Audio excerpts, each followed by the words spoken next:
warahmatullahi wabarakatuh. Waalaikumsalam warahmatullahi wabarakatuh. Selamat sore sahabat FPRB yang ada di luar sana. Semoga kita selalu tetap dalam lindungan Allah serta selalu semangat untuk berbuat baik dan senantiasa bahagia dimanapun kita berada. Amin. Amin. Oke, pada kesempatan kali ini, pada sore ini FPRB atau Forum Pengurangan Risiko Bencana Kabupaten Sampang akan sedikit ngobrol terkait rehabilitasi dan konservasi di Pulau Madura, seperti itu. Perkenalkan dulu, mungkin sudah tidak asing lagi ya, sudah familiar siapa saya, yaitu saya Riza atau Siti Hariza, akrab disapa Riza, sebagai host pada sore kali ini. Terus yang sekarang ini saya tidak sendirian loh hostnya, yaitu ada Mbak Rizky yang super duper ceria ini. Monggo Mbak Rizky.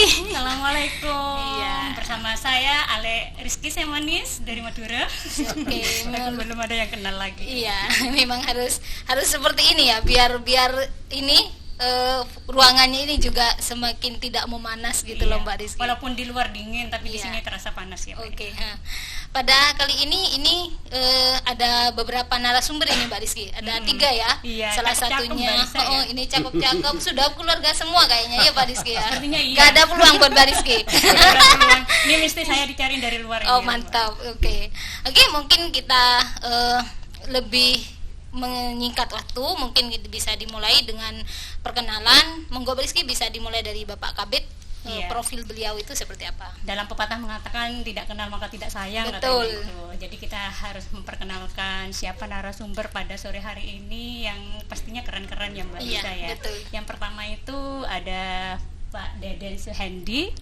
Selamat sore. SBMM. Sore juga Bapak. Beliau itu sebagai Kepala Bidang Pengelolaan Daerah, Aliran Sungai dan Perhutanan Sosial Jawa Timur, betul ya Bapak ya? Dinas Kehutanan. Oh, Dinas Kehutanan. Beliau kelahiran dari Majalengka, Jawa Barat. Jauh banget Barisa. Iya. Beliaunya jauh-jauh dari Tapi sana. enggak dari Jawa Barat ke sini loh Pak. Ya Pak. Dari Sidoarjo Ibu. Dari Sidoarjo. Sidoarjo ya, Pak, Iya, ya. iya. Beliau kelahiran 6 Juli tahun 1976. Walaupun 76 tapi tidak terasa seperti 76 ya Mbak. Iya, kayak 2006 ya. Iya. Selamat datang Bapak Deden. Iya, iya. Semoga kerasan di sini Iya, ya. iya, semoga Insya Allah, terasa. insya Allah. Iya, karena pada kesempatan kali ini akan menyebarkan virus-virus kebaikan ini, Iya. Mbak Rizky. Iya, oke. Untuk narasumber yang kedua ya, Mbak Rizky Ya, yaitu mungkin Mbak Risa yang memperkenalkannya. Iya, itu ada Bapak Katri Atmojo SPMSI. Selamat sore Pak Selamat Katri. sore, Iya. teman-teman Sore. sekalian. Iya, beliau adalah Bapak Kasih Rehabilitasi Lahan dan Pemberdayaan Masyarakat di Capdin atau Cabang Dinas Kehutanan Wilayah Sumeneb, seperti itu Mbak. Nggih. Nggih. Untuk yang narasumber ketiga Mbak Rizky? Kalau narasumber yang 3 ini beliau memiliki penghargaan yang banyak Mbak Risa ya. Iya. Beliau itu memiliki nama Selaman. Iya. Saya jadi ingat Yogyakarta Pak. Dikit-dikit agak deket gitu. Iya. Tapi keren ya Pak ya, orang Madura, asli Madura tapi memiliki nama yang Jawa gitu ya. Beliau lahir di Pamekasan 14 Desember 1970. Setelah ini ulang tahun ya Pak. Selamat ulang areh Bapak. Kadonya mana ini Mbak Rizky? Kadonya mana ini ya? Bentar. Iya. Semoga terus sehat ya Pak ya. Dan Amin. kebaikan semuanya. Beliau itu sebagai pendamping olahan berbahan mangrove, ahli mangrove ini. Beliau itu juga membuka peluang bagi siapa saja yang ingin ada pelatihan tentang mangrove, pemagangan atau penelitian tentang mangrove ya Pak ya. Beliau terbuka lebar bagi siapapun di sana yang mau terlibat dalam pengelolaan mangrove, termasuk saya juga Pak nanti. Boleh. Amin, kita bareng-bareng. Kita Oke, bareng-bareng. berarti Pak Selamat ini adalah kader konservasi alam seperti itu Betul. Pak ya. Iya. Beliau juara 1 nasional lomba Wana Lestari KLHK seperti itu Pak ya. Betul. Oke, luar biasa ya Mbak Iya, Rizky ya. memang di sini nih nggak usah narasumber yang datang pada hari ini memang sangat luar biasa. Luar gitu. biasa, Mungkin hebat, kita nggak dikasih profil tentang penghargaan ya Mbak Iya. ya. Jadi yang pengen tahu lebih detail para narasumber ini nanti bisa ikutin perjalanan hidup beliau-beliau. Ya, Termasuk kita amin. ini ya Mbak ya. Biar bisa ngikuti jejak. Iya. Iya. Mungkin bisa langsung saja ya ke apa yang perlu kita obrolin dengan Bapak Kabid, Mbak Rizky? Monggo. Biar lebih ini ya, lebih Ya. tahu tentang dunia apa ya Mbak? Dunia kehutanan, Kehutanan. ya, kehutanan Iya. untuk melestarikan alam Iya. seperti itu. Katanya kalau kita tidak berteman dengan alam, maka alam pun tidak akan berteman dengan kita. Iya, betul. Iya. Mungkin untuk Pak Deden, kira-kira bagaimana kebijakan dan upaya pemulihan ekosistem di Jawa Timur hubungannya dengan mitigasi penanggulangan bencana? Terima kasih Mbak Rizky, Mbak Risa, Pak Katri, Pak Salaman, sahabat semuanya. Kami dari Dinas Kehutanan Provinsi Jawa Timur, jadi pertama mungkin menyampaikan bahwa Dinas Kehutanan ini salah satu perangkat daerah dari Ibu Gubernur, Ibu Kofifa Indar Parawansa, yang mengampu urusan pemerintahan bidang kehutanan. Jadi saya kira kita tahu bersama bahwa sejak tahun 2014, sejak diundangkannya Undang-Undang 23 tentang pemerintahan daerah, bahwa urusan kehutanan ini sekarang menjadi kewenangan daerah provinsi. Ke belakang sebelum diundangkannya undang-undang tersebut, pemerintahan daerah, urusan kehutanan ini diantaranya menjadi kewenangan pemerintah kabupaten kota. Sejak undang-undang tersebut, urusan kehutanan menjadi urusan pemerintah provinsi. Kami di tingkat tapak di wilayah Pulau Madura juga memiliki jajaran cabang dinas kehutanan, dan kami menetapkan bahwa untuk di wilayah Madura ini kedudukan kantornya berada di wilayah Sumeneb. Sumeneb. Salah satu dengan wilayah kerja Pulau Madura tentunya, Iya. Kabupaten Bangkalan, Kabupaten Sampang, Pamekasan, dan Sumeneb. Salah satu tugasnya dari pemerintah Provinsi Jawa Timur, kami ini mengampu visi misinya Ibu Gubernur. Dua misi yang kami ampu terkait dengan urusan ekonomi dan urusan ekologi. Jadi ini adalah sesuatu yang saya kira sebenarnya itu bertentangan ya, karena begitu kita urusan ekonomi tentunya kadang menafikan urusan ekologi. Iya. Kami di bawah pimpinan Bapak Kepala Dinas ini mengharmoniskan dua kepentingan tadi itu, dua misi tadi itu. Dalam hal kepentingan misi ekologi, diantaranya kami mengampu terkait dengan rehabilitasi hutan dan lahan. Jadi RHL, rehabilitasi hutan dan lahan, salah satu menjadi domain tugas kami. Tentunya dalam pelaksanaan rehabilitasi tersebut, kami di jajaran pemerintah bersama pemerintah pusat juga tidak bisa bekerja sendiri. Pelibatan masyarakat, kelompok masyarakat, peran serta masyarakat sangat menentukan sukses daripada pekerjaan ini. Pak Selaman contohnya, ini adalah salah satu upaya kita bersama. Pak Selaman adalah salah satu local heroes di wilayah Pamekasan, dan saya kira juga virus Pak Selaman ini harus kita tularkan ke betul. wilayah kabupaten lain di Madura.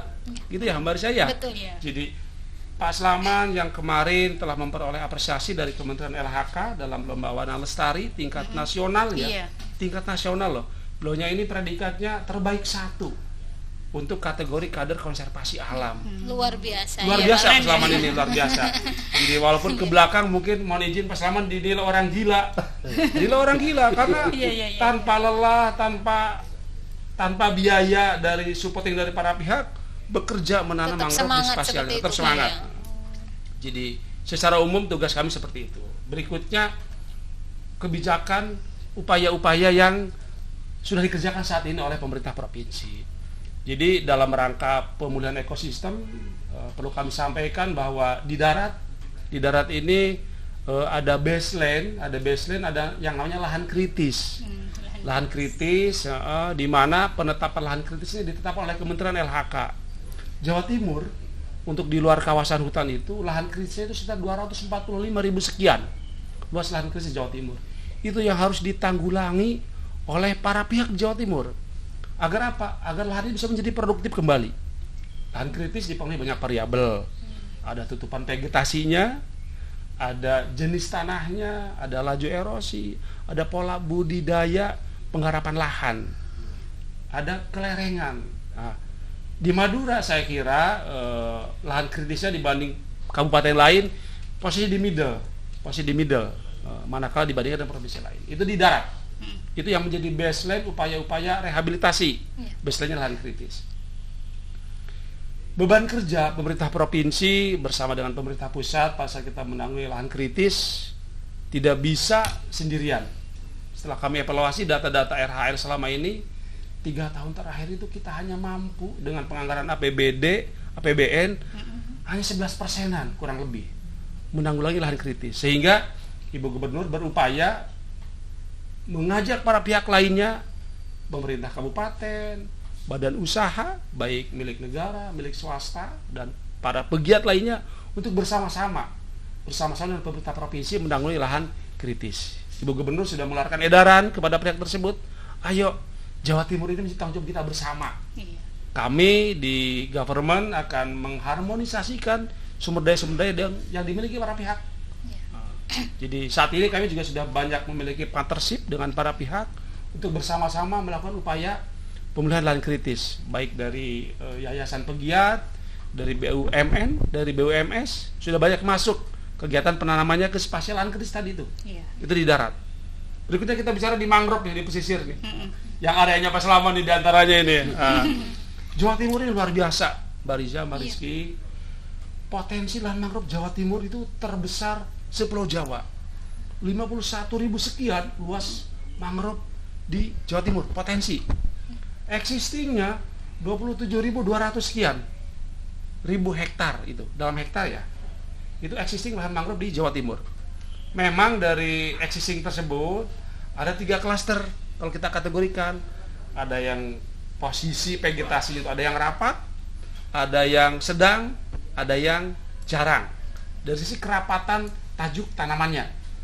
Dan di wilayah Kabupaten Sampang ini, mohon maaf, yang kategori sedang dan jarangnya terbesar di wilayah Pulau Madura. Nah, ini yang menjadi komitmen kita bersama ini. Saya kira kita tahu lah ya secara umum bagaimana kalau mangrove-nya rusak, ekosistemnya seperti apa gitu. Merasa bersedih nih Pak. Nah, jadi secara umum seperti itu bahwa pemerintah Provinsi Jawa Timur melalui Dinas Kehutanan sebagai OPD teknis yang mengampu urusan rehabilitasi hutan dan lahan berupaya untuk merangkul para pihak. Kami terima kasih forum ini FPRB ini sudah menjadi bagian kelompok masyarakat dengan segala sosnya yang dimiliki untuk bisa menggelorakan untuk pemulihan ekosistem. Nah, saatnya pada saat ini loh Pak. Bentar lagi ini FPRB akan bersama jenengan juga akan besar-besaran terkait mangrove ya Mbak Rizky ya. Festival itu. Berarti yang namanya kesedihan atau apa yang disebutkan Pak Kabid barusan ini kayaknya akan hancur ya. Amin amin. Amin. Iya, terkait ini Pak Kabid terkait lokasi kantor, kenapa harus di Sumeneb kayak gitu loh Pak? Kenapa enggak di sekitar kita biar lebih dekat? Dekat di hati. Iya. Saya sedikit cerita jadi pada saat kami menetapkan kedudukan kantor itu kami ada analisa teknokratik, jadi ada scoring beberapa variabel pada saat menetapkan kantor, karena posisi kantor itu kan juga bisa mengampu konkret urusan kehutanan yang akan ditangani. Jadi terkait dengan luas kawasan hutan negaranya, kita tahu bahwa di wilayah Madura ini kan masuk ke wilayah pengelolaan Perum Perhutani KPH Madura. Untuk kawasan hutan Perum Perhutani wilayah Madura kebanyakan tuh di daerah sana, Mbak Riza, Mbak Rizky, di Sumeneb dan Kepulauan. Itu pertama. Kedua, keberadaan kelompok masyarakat juga diantaranya kelompok masyarakat desa hutan. Dan saya kira kebijakan ke belakang seperti itu, manakala ke depan saya tidak tahu ya kebijakan dari misalnya dari unsur pimpinan, apakah ada evaluasi, wallahu alam. Saya kira nanti kalaupun misalnya ternyata arah kebijakan ke depan dari pemerintah pusat terkait dengan norma-norma pengelolaan hutan itu sudah ada dinamikanya, saya kira juga hal itu bukan sesuatu yang mutlak, saya kira. Demikian saya kira. Itu pengelolaannya khusus Madura saja apa se-Jawa Timur ya Pak? Untuk cabang dinas kehutanan wilayah Sumeneb ini sepulau Madura. Hanya khusus Pulau Madura saja. Jadi di Jawa Timur. Spesial ya Pak? Jadi kami di Jawa Timur ini punya 10 cabang dinas untuk mengampu urusan kehutanan ini. Madura wilayah Pulau Madura diampu oleh CDK wilayah Sumeneb terkait dengan urusan pemerintahan bidang kehutanan ini. Demikian. Iya, karena apa yang sudah kita dengar dari kemarin, pulau manapun dan yang ada dimanapun sampai ke luar negeri, kalau tidak ada yang namanya orang Madura itu rasanya tidak manis gitu loh Pak. Jadi memang orang Madura ini yang membuat manis gitu. Sedap katanya. Sedap, iya. Iya betul. Ya berhubungan karena ini Mbak ya, kan di Ya. sini kan ada yang dari Sumeneb Mbak. Iya. Mungkin Ini langsung- Pak Katri ya. Iya. Iya. Pak Katri ini bertugas di instansi apa dan sebagai apa Bapak di kehutanan ini? Oke, terima kasih Mbak Risa, Oke. Mbak Rizky.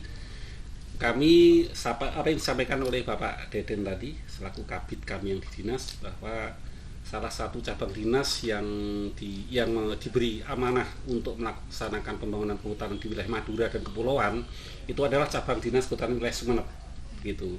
Kebetulan kami diberi amanah sebagai kepala seksi rehabilitasi lahan dan pemberdayaan masyarakat, di mana kegiatan-kegiatan yang ditupoksi kami adalah melakukan rehabilitasi tanah-tanah lahan-lahan kritis yang disampaikan oleh Bapak Kabid tadi. Kemudian juga tidak lupa diikuti dengan kegiatan pemberdayaan masyarakat untuk mendukung dari sektor ekonomi, sehingga keseimbangan antara ekonomi dan ekologi itu bisa sejalan. Begitu Sejalan. Mbak Risa. Selama ini untuk dari segi ekonomi dan ekologinya sudah teratasi sesuai keinginan atau bagaimana Pak Katri? Kita masih dalam berproses, karena setiap target visi misi kita harus mempunyai target-target tertentu ya. Saat ini yang sudah kita laksanakan, kita pahami lahan kritis banyak di Madura itu pesisir utara, daerah utara kan lahan kritisnya banyak. Kita sudah berusaha untuk melakukan kegiatan-kegiatan kami, program kami, yaitu hutan rakyat. Kita ada kelompok-kelompok tani hutan yang sudah eksis di sana, kita bentuk, kita bina, kemudian melalui mereka kita salurkan kegiatan-kegiatan seperti itu. Kita ajak mereka menanam lahan-lahan yang tanda kutip sudah diplot dari kementerian, di mana titik-titik itu sudah lahan kritis yang sudah ditentukan. Kemudian itu se-Madura, Mas, Madura. Kemudian masyarakat di sana, KTH di sana, tidak hanya disuruh menanam saja, tapi ekonomi mereka kita rangsang supaya paling tidak mereka bisa mandiri secara ekonomi. Contohnya kita pembinaan lebah madu, kita ajak ayo masyarakat KTH yang di situ selain menanam pohon, merawat pohon, tapi juga kita ajak untuk bisa budidaya madu, sehingga madunya bisa diambil, dijual, ekonominya oke, kan gitu. Iya, terus selain madu itu untuk meningkatkan ekonomi masyarakat khususnya di Sumeneb atau di Pulau Madura ini apa saja Pak Katri selain madu itu? Salah satunya yang paling dekat kayak Bapak Slaman begitu ya. Beliau kita dampingi dalam pengolahan produk mangrove. Kemudian kita bantu dengan alat-alat mesin-mesin untuk produk-produknya, kemasan dan sebagainya. Itu kan paling tidak bisa meningkatkan kualitas produknya. Itu hal kecil saja. Kemudian ada juga dari kelompok Pamekasan yang KTH Lancar Jaya itu sudah membuat produk jahe instan, ya jahe instan. Kemudian bubuk itu ya Pak? Iya, bubuk gitu. Jahe itu awalnya dari produk masyarakat itu sendiri. Kita menanam jahe, kemudian mereka olah. Alhamdulillah sudah bisa dipasarkan dari awalnya dari level kecamatan, kemudian level kabupaten. Alhamdulillah bisa nyampe ke Shopee dan Terus sebagainya. alatnya itu Pak Katri difasilitasi dari pihak kantor apa bagaimana alat untuk bikin jahe bubuk itu? Kita memfasilitasi apabila mereka memang membutuhkan. Misalnya ya, yang dari Pak Slaman misalnya. Awalnya Pak Slaman itu mandiri, mereka mandiri. Tapi yang jelas masyarakat itu kan ada keterbatasan. Nah, kemudian kami mencoba untuk masuk tanda kutip menyempurnakan mereka. Menyempurnakan bisa lebih optimal untuk pemberdayaan di masyarakat. Dan hasilnya pun juga Bisa lebih maksimal. optimal ya, seperti itu. Iya. Keren banget ya Pak ya. Alhamdulillah. Apalagi madunya ada di sini. Ya. Bukan madu. Nah, sudah manis semua. Percikan madu berarti. Iya, percikan madunya. Jadi yang namanya ekologi sama ekonomi itu memang harus jalan serasi dengan serasi ya. Iya, betul. Biar alam ini semakin indah untuk ditempati oleh kita. Dan untuk dinikmati bersama. Iya, betul. Ya, Pak Slaman ini ternyata saksi hidup Mbak, perjuangan beliau-beliaunya Pak Deden betul. sama Pak Katri ini ya. Jadi kira-kira nih Pak Slaman, motivasi Pak Slaman itu dalam pengembangan mangrove dan sebagai saksi hidup atas pergerakan yang sudah dilakukan oleh dari Capdin. Pak, iya, Kehutanan. Kehutanan. Kira-kira seperti apa Pak dan mengapa seperti itu? Ya, terima kasih Pegang. Mbak Lisa dan Mbak Rizky ya. Iya. Mohon izin Pak Deden dan Pak Katri. Motivasi kami saya awali dari depan, Mbak ya. Oke, monggo Pak. Saya bergerak di bidang lingkungan itu sejak tahun 1986, Mbak. Oke.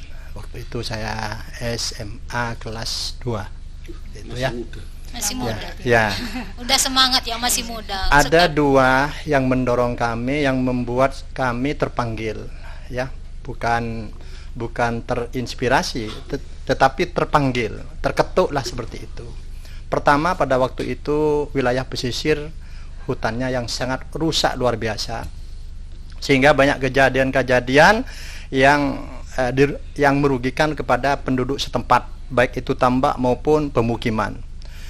Artinya, pertama yaitu kerusakan lingkungan, termotivasi dengan itu. Kemudian yang kedua, kami mencoba merubah pola pikir masyarakat yang semula destruktif, merusak, kemudian kami rubah menjadi peduli seperti itu. Karena jujur, sifat mereka yang hanya merusak karena betul-betul tidak mengerti, ketidakmengertian mereka. Jadi kami mencoba hadir, kita bentuk kelompok, kita sapa, kita dampingi, dan kita ajari bagaimana untuk mengelola pesisir dengan baik. Karena sesuai dengan apa yang disampaikan Mbak Rizky tadi, kalau alam sudah dirawat, maka alam akan memberi kesejahteraan juga, seperti itu. Kemudian ada faktor yang ketiga, Mbak. Saya melihat ada potensi sumber daya alam yang bisa kita kelola, seperti apa yang diperbincangkan oleh Pak Katri tadi. Ternyata orang melihat sebelah mata bahwa pesisir itu, pohon mangrove itu semak-semak yang hanya kotor, tempat ular, ya, pokoknya kotorlah seperti itu bahasanya. Tetapi saya mencoba membuktikan bahwa mangrove itu penuh dengan nilai ekonomi. Alhamdulillah, dengan pendampingan dari Dinas Kehutanan Provinsi Jawa Timur, kami mengelola kopi mangrove pertama kali, ya. Bahkan di 2013 kopi mangrove itu ikut ajang lomba AMB, Adi Bakti Mina Bahari, dari Kementerian Kelautan dan Perikanan itu. Alhamdulillah dapat juara 1 nasional. Iya, luar kemarin biasa. itu, ya. Nah, dari potensi yang ada, kami mencoba mempelajari apa sih kira-kira yang bisa merubah pola pikir masyarakat. Karena jujur, kalau masyarakat hanya diberi pengetahuan tentang peraturan, undang-undang, tidak masuk. Karena sering bilang, ketika kami menyampaikan aturan tentang lingkungan, bahasanya sangat sederhana. Oh, itu urusan orang kantor, Mas. Nah, itu bahasanya. Iya, ruwet itu. Jadi jawaban yang semestinya saya tidak perlu direspon seperti itu. Kemudian saya buktikan bahwa masyarakat itu bisalah untuk dirubah pola pikirnya dengan mengadakan pengolahan kopi mangrove pada waktu itu, sehingga juga menambah nilai ekonomi bagi mereka. Dulu buah mangrove yang jatuh menjadi sampah yang berserakan, kemudian ketika air pasang hanyut ke pinggir, air surut hanyut ke tengah, saya buktikan bahwa sampah itu akan menjadi uang. Alhamdulillah, kita buat sebuah olahan namanya kopi mangrove pada waktu itu. Dan pada waktu itu juga alhamdulillah kami mendapat pertolongan dari Yang Maha Kuasa, ya, bahwa saya bisa membuktikan bahwa kopi mangrove itu tidak hanya beredar di lokal Madura, lokal Indonesia, tetapi alhamdulillah sampai ke Osaka, Jepang. Nah, saya membuktikan seperti itu. Alhamdulillah, pelan-pelan mereka yang ada di bawah mengerti sudah. Oh, berarti mangrove ini sangat berarti. Selain mempunyai dampak ekologi, ternyata dampak ekonomi juga dapat. Nah, itulah saya pelan-pelan saya berikan kepada mereka. Ya, alhamdulillah sekarang saya merambah ke Sampang, Pengaringan, Gulpung, dan apaan. Nah, saya mencoba ingin merubah pola pikir mereka. Karena jujur, kalau kita hanya disuguhin dengan uang tidak bisa. Kita harus merubah pola pikir pelan-pelan, masuki pelan-pelan. Karena mereka memang tidak mengerti. Jadi kita harus yang memberikan pendampingan dan pembelajaran pada mereka secara perlahan, yang iya. hasilnya nanti biar positif iya. juga. Iya, kan mungkin gitu. itu, Mbak. Iya. Untuk terkait kopi itu Pak, kok saya masih bertanya-tanya gitu loh Mbak Rizky. Langsung beli, Kopi dari kopi mangrove gitu. Apa maksudnya yang diolah itu apanya Pak? Saya ada 2 jenis yang saya dapat olah. Pertama dari daun deruju, di mana daun deruju itu mangrove yang hidup di posisi air payau di sekitar pinggiran sungai. Ciri-ciri daunnya itu agak keriting, kemudian di ujung-ujung keritingnya itu ada duri. Nah, itu namanya teh deruju. Ya, satu. Yang kedua, yang kopi mangrove ini saya buat dari jenis Rhizophora stylosa. Jadi buahnya yang sudah matang, yang sudah ada leher kuning atau leher emas, saya petik itu bersama kelompok. Saya beli dari kelompok 1 kilo 3.000. Kadang-kadang satu orang itu dapat 200, dapat 100, minimal dapat 50. Nah, di sana mereka terekspos pendidikan sudah. Mereka sudah merasa dirasuki bahwa pengertian mereka sudah pelan-pelan berubah.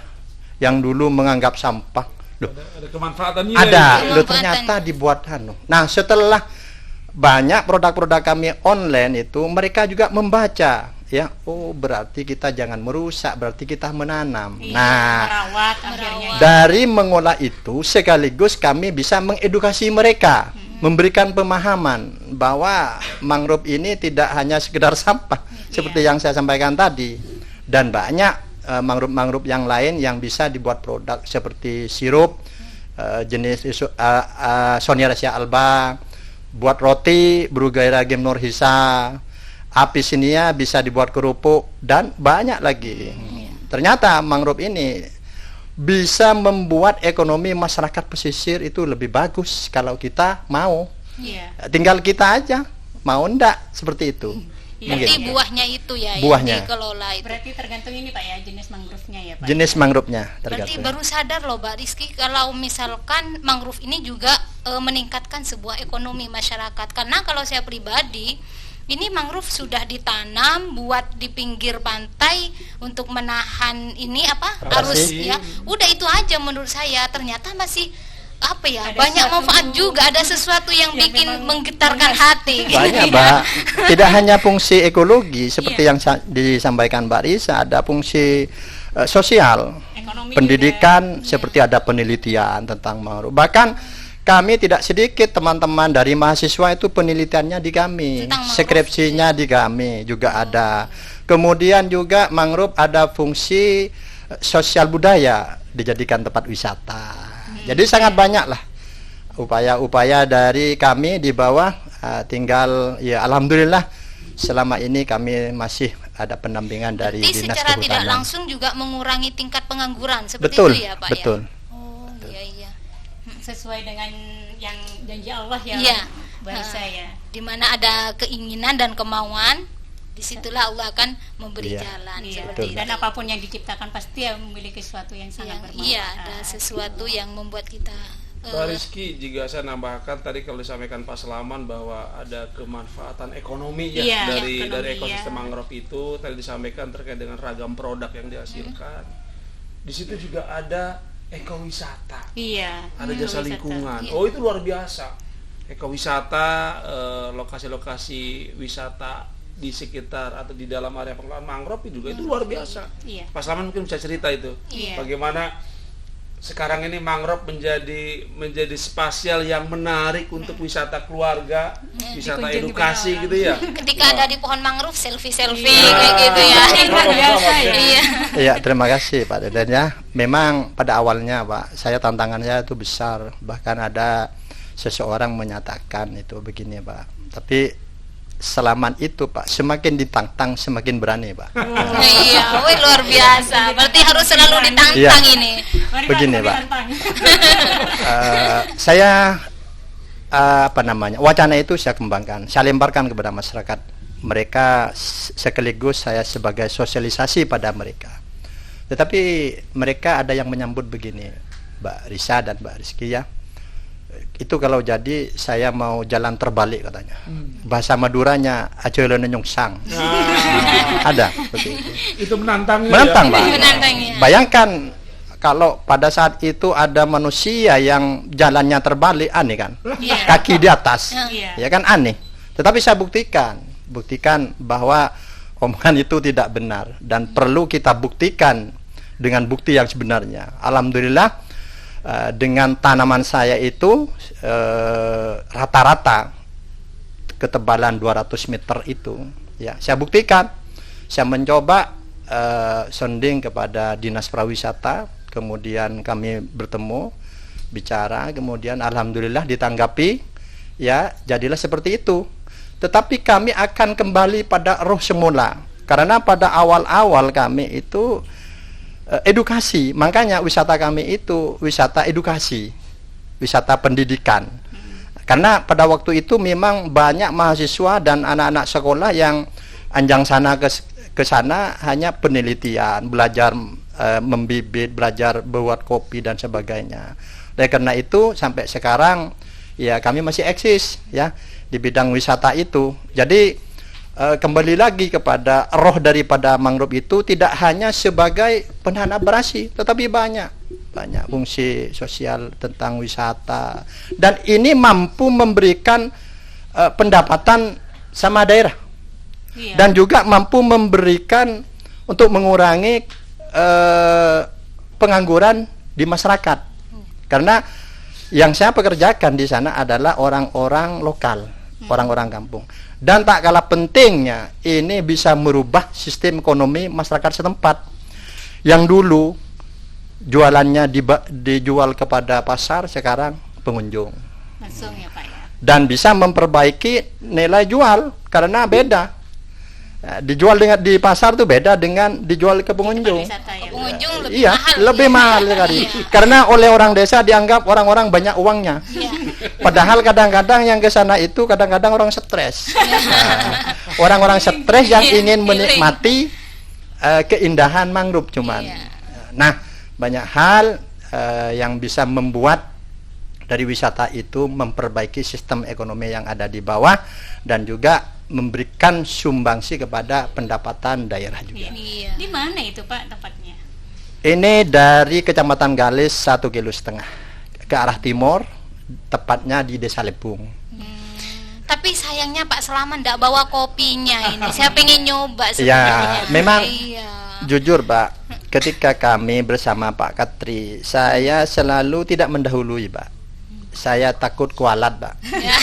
Ketika itu saya ketika beliau Pak bilang Pak Selamat Pak kopi, oh jelas bawa saya. Kapan-kapan kita berkunjung di wisata mangrove-nya sekalian menikmati boleh kopinya ya. Iya, tapi bayar loh Mbak. Tenang.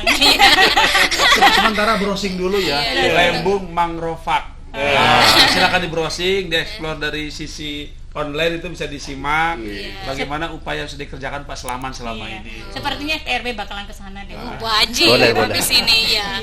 Ya ini lagi loh Pak Katri, kegiatan yang konkret atau yang nyata yang telah dilaksanakan oleh Capdin wilayah Sumeneb itu yang berhubungan dengan mitigasi bencana itu apa saja Pak Katri? Begini, kita banyak bekerja di bidang konservasi. Jadi konservasi itu kan pengelolaan, memanage sesuatu yang sudah ada. Kita yang sudah kita laksanakan 3 tahun terakhir, 4 tahun terakhir ini, yaitu pengelolaan air dengan sistem bangunan konservasi tanah dan air. Yaitu salah satunya seperti pembuatan sumur resapan.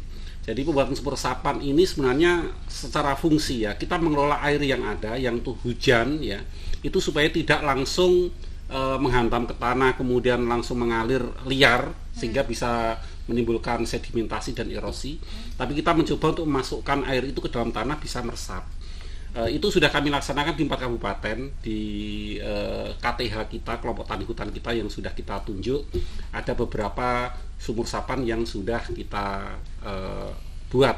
Kemudian sebentar Pak, sumur resapan itu apa, sumurnya dikasih apa gitu Mbak, tahu bagaimana Pak? Atau ada alat yang namanya sap itu Pak? Namanya resapan berarti meresap. Jadi konsepnya begini. Air hujan itu setelah talang air rumah itu kita atur kemudian supaya masuk ke suatu bak sumur ya. Sumur itu kita gali sedalam kira-kira 3 meter gitu. Kemudian melalui bis beton dan sebagainya. Kemudian ada saluran masuk, yaitu dari air dari atas. Kemudian air itu kita tampung di situ dengan harapan bisa meresap ke dalam tanah. Ya, target kita itu satu rumah satu, tergantung dengan volume air yang ada begitu. Rata-rata kami di KTH itu satu KTH bisa 8, bisa 10 seperti itu. Kita harapkan nanti khususnya untuk yang hubungannya dengan kebencanaan, paling tidak dengan adanya sumur resapan di daerah hulu kita perbanyak, insya Allah nanti akan mengurangi bencana erosi, banjir dan sebagainya. Jadi air itu kita resapkan ke dalam tanah. Salah satu tujuannya adalah selain yang tadi itu juga menaikkan air permukaan. Jadi seandainya di situ banyak sumur resapan, kita harapkan masyarakat kalau menggali ya airnya bisa segera dapat. Karena di sini kita lihat di Madura banyak sekali kalau ngebor itu sampai 50 meter. 50-60 Itu yang kita upayakan supaya bisa teratasi. Minimal dengan itu. Oh, berarti manfaatnya sumur resapan itu untuk memanage yang namanya sumber yang awalnya dalam itu bisa lebih tinggi, betul. gitu loh Pak. Ya, itu tujuan utamanya seperti itu. Sama dengan menanam air nggak Pak itu? Kayak nabung air dulu. Investasi air. Salah satu itu kan memanage air ya, sehingga air yang ada yang kita terima dari atas itu yang sudah tersedia itu bisa termanage dengan baik, tidak menyebabkan bencana. Karena sesuatu yang lebih mesti tidak baik. Nah, kalau kita berlebihan tetap tidak baik. Nah, untuk itu kita manage supaya lebih bermanfaat begitu.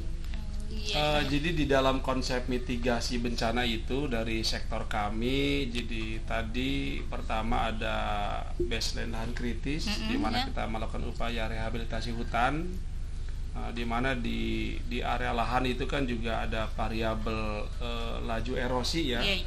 Jadi kita tahu bahwa begitu ada air hujan turun dengan intensitas besar, itu akan jatuh ke tanah, akan menjadi aliran permukaan. Begitu tadi aliran permukaannya debitnya besar, itu akan menjadi bencana.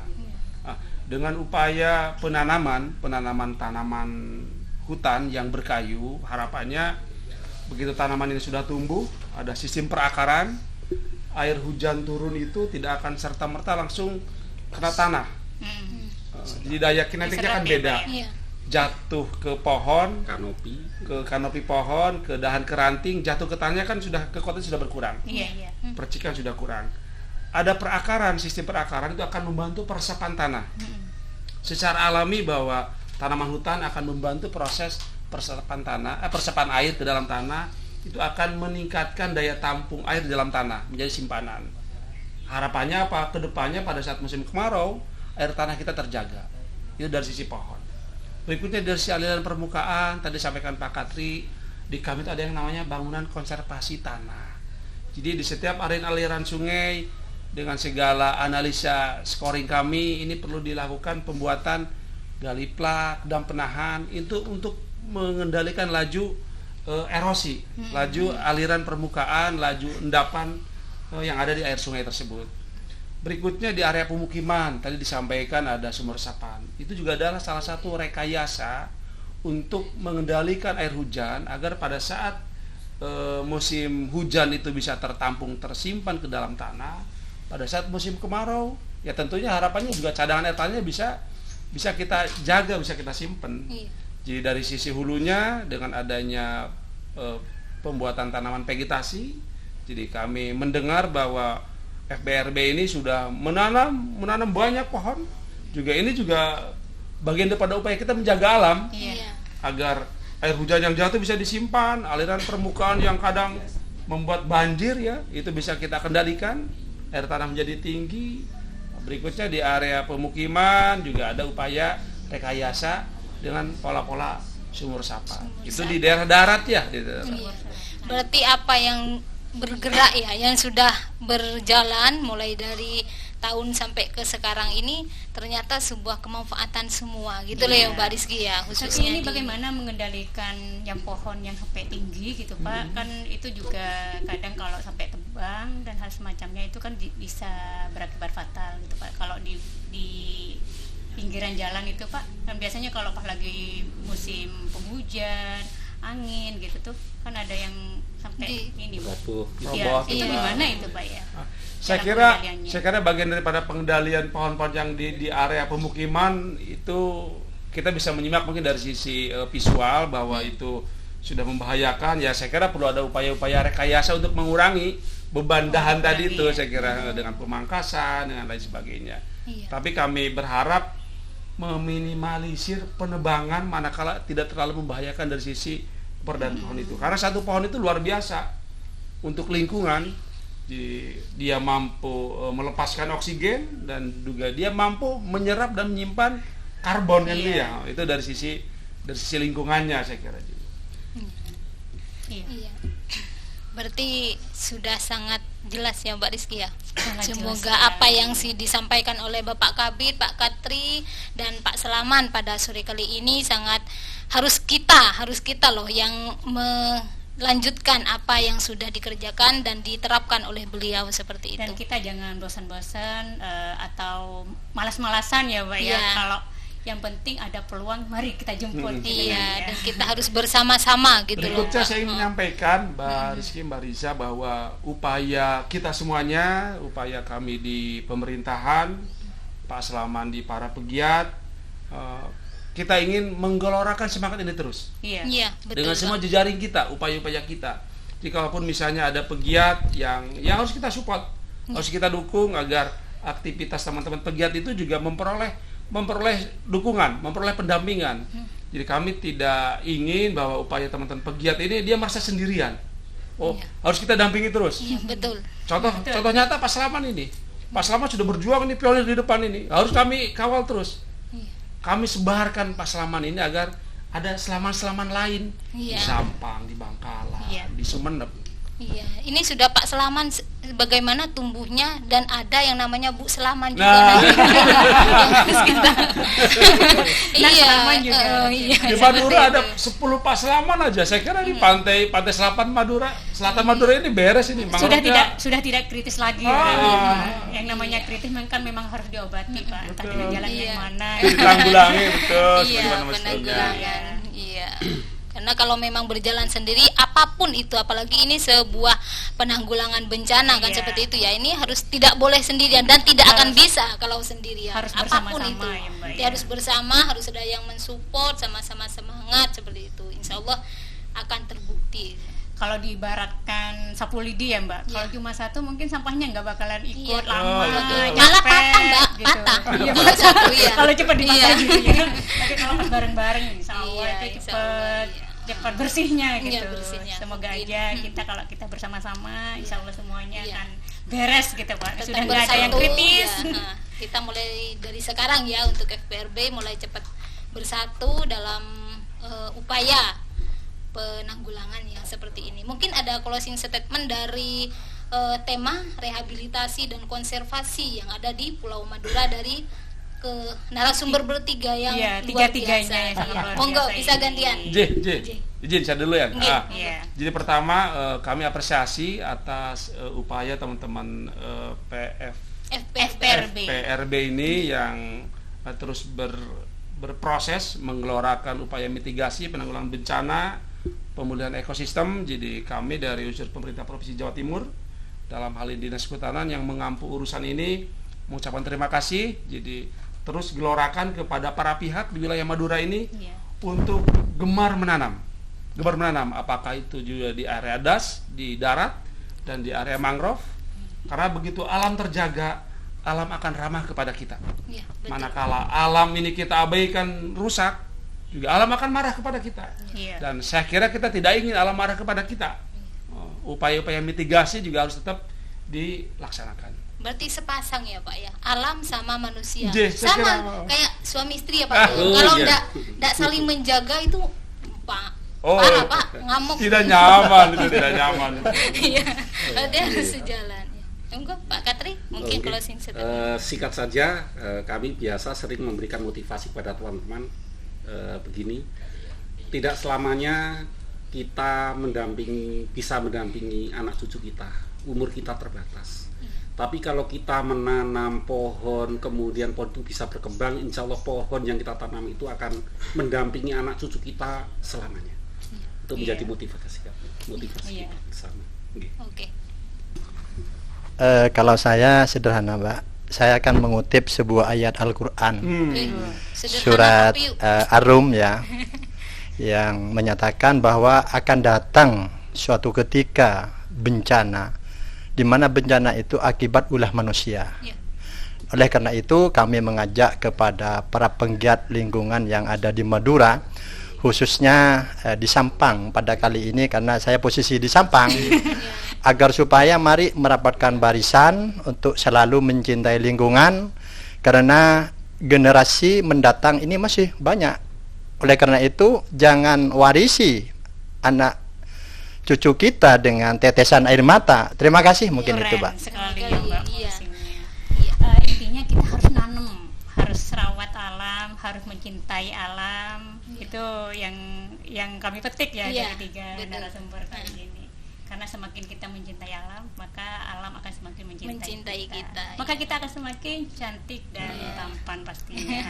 Betul. Jadi tidak hanya sebuah uang dan harta yang membuat manusia ini semakin bahagia, cinta dan semacamnya ya. Akan tetapi bagaimana lingkungan yang ada di sekitar kita ini juga sama-sama indah dipandang seperti Iya. itu. Ya, karena memang barusan sudah lengkap baik dari ayat dan semacamnya, mungkin hadisnya khairunas anfa'uhum linnas seperti itu ya. Luar biasa. Ya, bagaimana kita ini selalu menjadi orang-orang yang bermanfaat baik bagi diri kita dan semua manusia yang ada di muka bumi ini, sehingga apa yang kita dapat itu ke pahala yang baik untuk hidup di dunia maupun di akhirat seperti itu. Mungkin bisa kita akhiri ya Mbak Rizky ya, ini waktunya juga sudah lumayan. Terima kasih banyak Pak Katri, Terima Pak kasih. Kabit kasih. sama Pak Selaman. Saya jangan kapuk ya, kita Siap. undang lagi Siap. kapan-kapan ya. Dengan sesi selanjutnya. Iya, dengan sesi selanjutnya. Yang pastinya lebih seru ya, Mbak Wah, Risa ya. pastinya karena kopinya akan juga Iya. datang. Iya. Semakin kayak ngopi-ngopi santai Iya, gitu sambil ya, Mbak. ngopi Iya. gitu ya. Ha. Oke, terima kasih kepada para support dan pendukung media dan teman-teman yang selalu hadir buat FPRB Kabupaten Sampang. Saya Riza pamit undur diri dan teman host Saya Rizky pamit undur diri juga, selamat sore, salam tangguh. dan kemanusiaan. Ya, bareng-bareng loh Oh, sama iya. bapaknya ya. Salam Salam tangguh tangguh dan salam kemanusiaan. kemanusiaan. Kita Baik. akhiri. Assalamualaikum warahmatullahi Warahmatullahi wabarakatuh. wabarakatuh. Waalaikumsalam.